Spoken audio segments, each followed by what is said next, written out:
మరో breaking news చూస్తున్నాం. ఇటు లైంగిక వేధింపుల కేసులో జానీ మాస్టర్ అరెస్ట్ నేపథ్యంలో నాగబాబు ఇంట్రెస్టింగ్ ట్వీట్ చేశారు. నేరం నిరూపితం అయ్యేంత వరకు ఎవరూ కూడా దోషి కాదంటూ సర్ విలియం గారో కోర్టును ట్వీట్ చేశారు ఆయన. అయితే మీరు విన్న ప్రతిదీ కూడా నమ్మొద్దంటూ మరో పోస్ట్లో పెట్టారు ఆయన. ప్రతి స్టోరీకి 3 కోణాలు ఉంటాయంటూ రాబర్ట్ ఇనామ్స్ కోర్టును నాగబాబు ప్రస్తావించారు. జానీ మాస్టర్ కు సపోర్ట్ గానే ఆయన ట్వీట్ చేశారంటూ ప్రచారం జరుగుతోంది.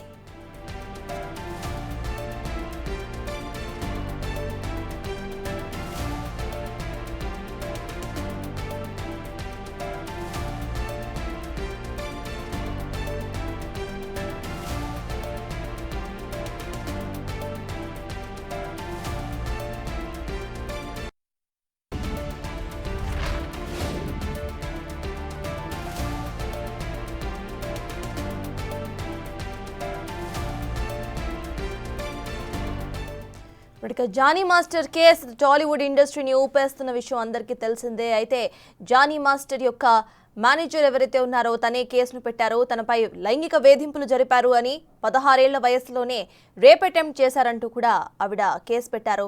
పోక్సో కేసు కింద అట్ ద సేమ్ టైం మత మార్పిడి కేసు కూడా ఆవిడ పెట్టడం మనం చూస్తున్నాము. అయితే ఈ లైంగిక వేధింపుల కేసులో జానీ మాస్టర్ పేరుకు సంబంధించి ఆయన అరెస్ట్ కూడా చేశారు. ఈ అరెస్ట్ కి సంబంధించి ఇటు నాగబాబు అయితే ఒక ఇంట్రెస్టింగ్ ట్వీట్ ను చేశారు. నేరం నిరూపితం అయ్యేంత వరకు ఎవరు కూడా దోషి కాదంటూ ఇటు సర్ విలియం గ్యారో కోర్టును ఒకటి ట్వీట్లో ప్రస్తావించారు నాగబాబు. మీరు విన్న ప్రతి దాన్ని కూడా నమ్మద్దంటూ మరో పోస్ట్ కూడా పెట్టారు ఆయన. ప్రతి స్టోరీకి 3 కోణాలు ఉంటాయంటూ రాబర్ట్ ఇవాన్స్ కోర్టును నాగబాబు ప్రస్తావించారు. జానీ మాస్టర్ కు సపోర్ట్ గానే ఆయన ట్వీట్ చేశారంటూ ఇప్పుడు ప్రచారం జరుగుతోంది. ఏదేమైనా గోవాలో అయితే ఇప్పుడు జానీ మాస్టర్ ని అరెస్టు చేశారు.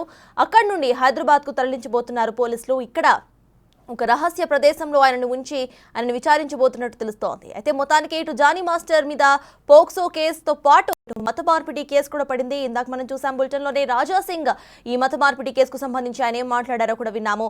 సో జానీ మాస్టర్ కేసులో ప్రెసెంట్ అయితే ఒక అప్డేట్ ఉంది. ఆయన గోవాలో పట్టుపడినట్టుగా కూడా తెలుస్తోంది. పోలీసులు ఇటు హైదరాబాద్ కి తీసుకురాబోతున్నారు. ఈయనకు సంబంధించి ఇటు నాగబాబు ఆయనకి సపోర్టివ్ గానే ట్వీట్ చేసినట్టు తెలుస్తోంది, కనిపిస్తోంది మనకి. ఆ ట్వీట్ ఒకసారి చూస్తే అటు నేరం నిరూపితం అయ్యేంత వరకు ఎవరూ కూడా దోషి కాదంటూ ఆయన సర్ విలియం గ్యారో కోర్టును ట్వీట్లో ప్రస్తావించారు. అలానే ఇంకో ట్వీట్ కూడా చేశారు. ఆ ట్వీట్లో మీరు ఉన్న ప్రతి దాన్ని కూడా నమ్మొద్దంటూ పోస్ట్ చేశారు. దానికి జోడిస్తూ ప్రతి స్టోరీకి 3 కోణాలు ఉంటాయంటూ రాబర్ట్ ఇవాన్స్ కోర్టును నాగబాబు ప్రస్తావించారు.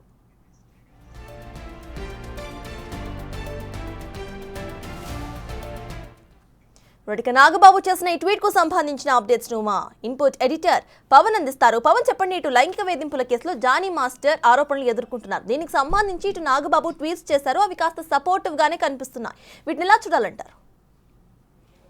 గత కొంతకాలంగా జానీ మాస్టర్ పైన వస్తున్న ఆరోపణలు అటు తెలుగు చిత్ర పరిశ్రమలో ప్రకంపనలు సృష్టిస్తున్నాయి. ఇప్పటికే అక్కడ కేరళలో జస్టిస్ హేమ కమిటీ రిపోర్ట్లో అనేక అంశాలను ప్రస్తావిస్తూ వచ్చారు. అదే సమయంలో ఇక్కడ జానీ మాస్టర్ ఉదంతం తెర మీదకి రావడం, ఆయన పైన లైంగిక వేధింపుల ఆరోపణలు రావడం, దానికి సంబంధించిన ఆధారాలన్నీ కూడా ఇప్పటికే పోలీసులు దర్యాప్తు చేస్తున్నారు. గడిచిన 5 రోజులుగా ఆయన కోసం తీవ్రమైన గాలింపు జరిపి ఆయనను అదుపులోకి కూడా తీసుకున్నారు. అయితే తాజాగా దీనిపైన ఇప్పటికే చిత్ర పరిశ్రమలో పెద్దలందరూ కూడా కమిటీ వాళ్ళందరూ కూడా 2-3 సార్లు సమావేశమయ్యారు. బాధిత యువతితో మాట్లాడారు. ఆమె చెప్పినవన్నీ కూడా రికార్డ్ చేశారు. ఇప్పుడు తాజాగా ఇదే చిత్ర పరిశ్రమకు సంబంధించి పెద్దగా ఉన్న మెగా కుటుంబంలోని వ్యక్తి నాగబాబు చేసిన ట్వీట్స్ సంచలనంగా మారాయి. ఇప్పటికే అటు జానీ మాస్టర్ జనసేనకు స్టార్ క్యాంపెయినర్గా చాలా కాలం పనిచేశారు. ఆయన జనసేనతో అనుబంధం ఉందంటూ అటు వైసీపీ నేతలు ఆరోపిస్తూ ఉన్నారు. జనసేన పార్టీ నుంచి ఆయనను తొలగించాలంటూ డిమాండ్ వస్తున్న తరుణంలో ఇంతవరకు పార్టీ అయితే ఎటువంటి చర్యలు తీసుకోలేదు. ఇటు సినీ పరిశ్రమలో నిర్మాతల మండలి మాత్రం ఆయన ప్రస్తుతం కొరియోగ్రాఫర్స్ అధ్యక్షుడిగా ఉన్నాడు కాబట్టి ఆయన పదవిని అబయన్స్లో పెట్టారు. ఇప్పుడు ఆయన పూర్తిగా పదవి నుంచి తొలగించాలనే నిర్ణయం తీసుకున్నారు. అలానే పార్టీ నుంచి సస్పెండ్ చేయాలన్న డిమాండ్ పెరుగుతున్న నేపథ్యంలో ఇప్పుడు నాగబాబు చేసిన 2 ట్వీట్లు సంచలనంగా మారాయి. ఈ 2 కూడా అటు జానీ మాస్టర్కు అనుకూలంగా చేసినాయే, జానీ మాస్టర్ గురించే చేశాయంటూ ప్రచారం జరుగుతుంది. ముందుగా చూసుకున్నట్లయితే అటు యూకేకి సంబంధించి సర్ విలియం గ్యారో, ఈయన సొలిసిటర్ జనరల్గా పనిచేశారు.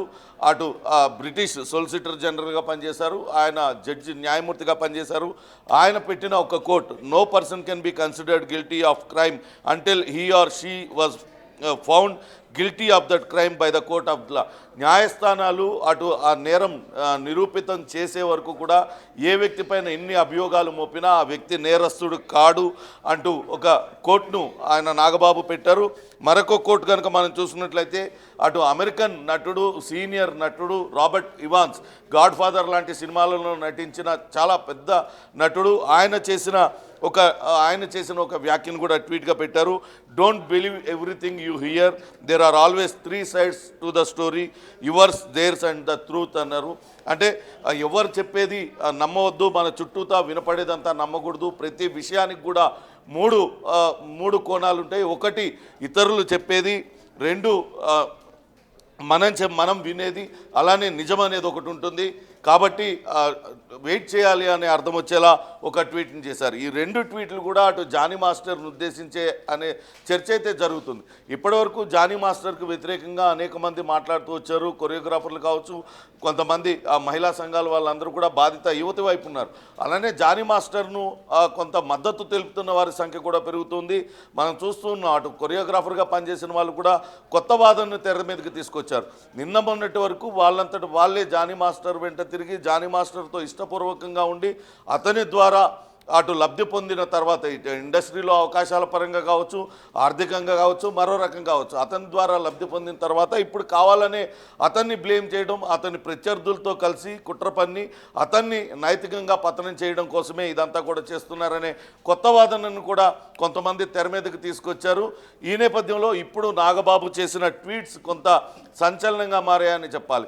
ఇంతకీ జనసేన పార్టీ అటు జానీ మాస్టర్ను పార్టీలో కొనసాగిస్తుందా, లేకుంటే ఆయనను ఆ పార్టీ నుంచి సస్పెండ్ చేస్తుందా అనేది ఒక పక్క చర్చ నడుస్తున్న తరుణంలో నాగబాబు ఈ ట్వీట్స్ ద్వారా అటు పోలీసులు జానీ మాస్టర్ను దోషి అని తేల్చే వరకు అతని పైన ఎటువంటి చర్యలు ఉండబో అనే సంకేతాన్ని ఇచ్చారనే చర్చ కూడా పెద్ద ఎత్తున జరుగుతుంది. సర్తాజ్, అయితే పవన్, ఇందాక గోవాలో జానీ మాస్టర్ని అరెస్ట్ చేసిన అప్డేట్ అయితే వచ్చింది. ఇటు గోవాలో జానీ మాస్టర్ని అరెస్ట్ చేసి హైదరాబాద్కి తీసుకురాబోతున్నట్టు తెలుస్తోంది పోలీసులు. ఇక్కడ తీసుకొచ్చిన తర్వాత ఆయనని ఎన్ని రోజుల వరకు విచారించే అవకాశం ఉందనుకోవచ్చు, కోర్టులో కేసేసే అవకాశం ఉందనుకోవచ్చు, ఆయన రిమాండ్లోకి తీసుకునే అవకాశం ఉందనుకోవచ్చా? బాధిత మహిళ ఫిర్యాదు స్వీకరించిన తర్వాత పోలీసులు చాలా ఫాస్ట్గా రియాక్ట్ అయ్యారు. వెంటనే జానీ మాస్టర్ ఆచూకీ కోసం తీవ్రంగా ప్రయత్నించారు. ఆ జానీ మాస్టర్తో పాటు ఆయన భార్య ఇద్దరు కూడా అజ్ఞాతంలోకి వెళ్ళిపోయారు. అరెస్టు తప్పించుకునేందుకు జానీ మాస్టర్ దేశమంతా కూడా తిరిగారు. జమ్మూ కాశ్మీర్, లడాఖ్లో ఆయన తలదాచుకున్నారు. అక్కడి నుంచి బెంగళూరుకు వచ్చారు. బెంగళూరు నుంచి నిన్న అటు పోలీసులను తప్పించుకునే క్రమంలోనే గోవా వెళ్ళారు. కానీ ఆ పోలీసులు గోవాలో జానీ మాస్టర్ను పట్టుకున్నారు. ఆయన అక్కడ కోర్టులో ప్రొడ్యూస్ చేసిన తర్వాత పీటీ వారెంట్ అంటే ప్రిజనర్స్ ట్రాన్సిట్ వారెంట్ ద్వారా హైదరాబాద్కు తీసుకొచ్చారు. ప్రస్తుతం రహస్య ప్రాంతంలో ఆయన విచారిస్తూ ఉన్నారు. విచారించిన తర్వాత రేపు ఉప్పర్పల్లి కోర్టులో, రాజేంద్ర నగర్లో ఉన్న కోర్టులో ఆయన హాజరుపరిచిన తర్వాత అటు కోర్టు అనుమతితో కస్టడీకి తీసుకునే అవకాశం ఉంటుంది. ఎందుకంటే బాధిత మహిళ అనేక ఆరోపణలు చేస్తుంది. తనపైన మొదటిసారి అత్యాచారానికి పాల్పడినప్పుడు తన వయసు కేవలం 17 సంవత్సరాలుగా చెప్తుంది. అంటే మైనర్ పైన అత్యాచారం చేసినందుకు ఇప్పటికే పాక్సో యాక్ట్ కూడా పెట్టారు.